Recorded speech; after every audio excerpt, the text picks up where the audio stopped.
But before I actually bring on our guests, as you know, engineering is not an easy job. It's a tough job. It's actually a woman in a man's world, literally, especially now. We actually have some statistics of women in the engineering field in Malaysia. Let's take a look at this.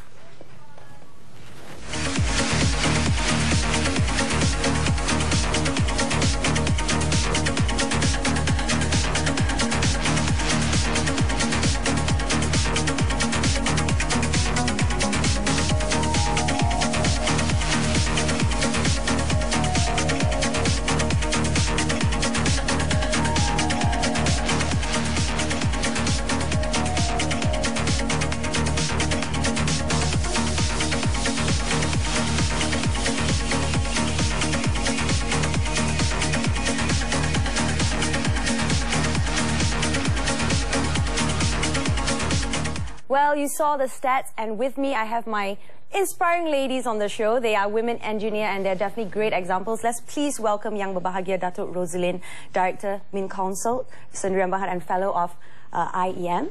And Engineer Sharifah Azlina, COO of HSS Engineering Sendirian Berhad and Fellow of IEM as well. Thank you so much for coming on to Bella. Our pleasure.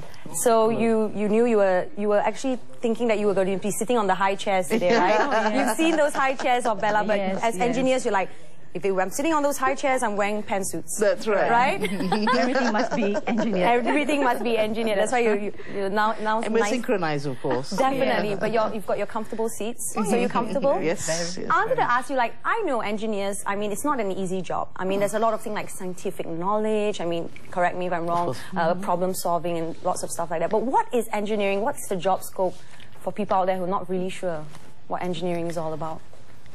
Dato, you want to start? Sure, of course. Engineering is basically a profession that you get involved in. And it's a profession that really involves nation building. Somebody has a vision. Somebody conceptualizes something. Engineers have to make it happen. Wow. We make it real. We build the Twin Towers. We create infrastructure in order for you to have a better quality of life. Roads, drains, sewerage, everything from A to Z. Wow. For the quality of life that you're looking at today, an engineer has done something to make it happen. Right. So Transportation, airport, power stations. So many things. And looking back now, I mean, obviously you are successful women in this field, but what made you actually venture into engineering? I mean, did you know it was all this when you went into it? Well, not really. I think I always believe to begin with, you must be passionate about what you do. You must have, first of all, the interest to be doing it, right? And then you'll be doing it with all your heart, you see. But of course, I went to a boarding school, Tunku Kusha College, and 32 years ago, there wasn't much, that tells me what engineers do, unlike now, right? But I think I've always had a knack for constructing something. So I mean, so in school you already knew you liked that. I pretty much made up my mind, when I was 15, what I wanted to do. So. Dato' Rose, for you, how was your venture into this field? I come from a family of engineers, actually. Fell into the pot, the melting pot that was there. And we talked engineering, we talked about contribution to the society, and it was just exciting to be in a profession where you see things happen, you see how you contribute. If you become a banker or whatever, you just shuffle paper around, whatever. No, you may maybe make money, lots of money, you make lots of money. But when you do engineering, you actually see it happen, and you see your contribution to society. So for you, it's from young, like you say, you're in a pot of engineers. So obviously, very good support from your parents when you wanted. Did they say you have to do this, or you just knew? No. I kind of wanted to do it. Professionally, you knew you wanted to do it. Yeah. I just knew that I didn't realize I had to work so hard.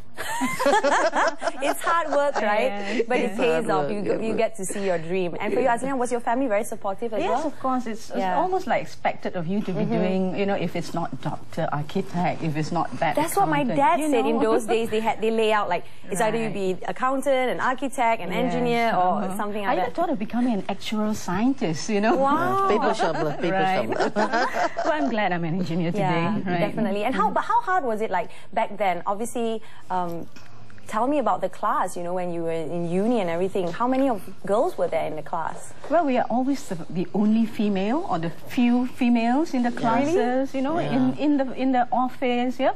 But I think the fact that you work as a team is very important. So when you're part of the team, I think gender bias is not an issue, right? Has it changed, Dato, from, like, let's say the past to now? Like, especially in class, were the boys like... No, in fact, when I studied, actually only 10% of the class was women. But if we talk about the statistics today, more than 50% of an engineering class, especially civil engineering, are women. Not only that, women graduate. The people who tend to graduate are women. The guys kind of drop off. It's a difficult course. So, yeah, you know, engineering is all about teamwork, like Azlina said. It's about multitasking. Wow. So it's not about me. It's always about the group. You know, to get something moving, everybody is cogs of the same wheel, and we got to work together to do that. And, you know, women can multitask. Very true. Yeah, very true. We are very good at working in teams. We bring a lot to the table. You know? Definitely. And I just saw a flash just now of some pictures. Was it the helmet that... The helmet. The helmet. Well, the helmet doesn't look. It spoils our hairstyle. Exactly. Well, just now that must have been a model. No. I hardly wear a helmet. Okay. You've not seen the safety boot. The safety boot. You like Pak Kang's boot. Yeah, it's kind of thicker, harder, and heavier. But I hardly go to site. I don't think Azlina goes to site. You know, when you have somebody at site, you guys have stationed at site. They have to do it. But at our level now, I think I spent a couple of years at site. You need to go see how it works, you know. Challenging. It's challenging. You see how to build one little beam even. You know, you need so many people to work together. And so many skills involved. And time is of the essence. Time is of the essence. But you need to do that to appreciate what happens at site, what happens in the lab. But nowadays, I sit in the office. You send someone to go... Oh, yes. We know what it's all about. But at that time, would you say being a woman on site, it's like you say, oh, it's more like, would people stereotype and say that's why men are supposed to be engineers, you know? No, I think the interest is there, you know. I wanted personally to see how it's done, you know. You're a tough woman, right? Oh, no, you know, actually, engineering is one of the few professions where it's based on merit. It's meritocracy that rules the day. If you are capable, it doesn't matter what your gender is. Correct. It doesn't matter what your color is. It's what you bring to the table and your capability. It's part of the team. So it's one of the very few professions, especially in Malaysia where there's a lot of, you know, liberalization for women anyway, that you can get very quickly to the top. If you know, stay on the path and do it the right way. But how was it working your way up? I mean, obviously you would have been working under, would it be male employers and all? How was it? How did they treat you? This is where you actually need to know what is your niche area as well, you see. You've got to have the foundation in engineering. You've got to have the people skill to be able to talk to your... So it's a lot of PR skills as well. Right. Soft skill and the technical skills, and balance those, right? And, you know, it helps to have those. And then women bring that to that table. Definitely, and a bit of the motherly instinct as well. Yes, nurturing. The nurturing. Do you think that actually makes women, that's why we are stronger in some ways when we lead? I mean, you're leaders in companies now. We have empathy with the rest of the team. We know the balance that's required to make something successful. So women bring a lot to the equation. To the table.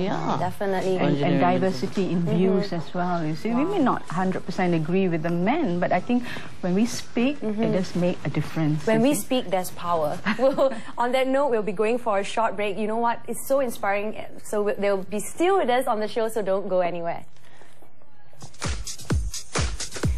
Still to come, we will continue our conversation with our engineers today, and we'll also be looking into, if you're looking into venturing into this industry, what should you prepare yourself with? Do stay tuned.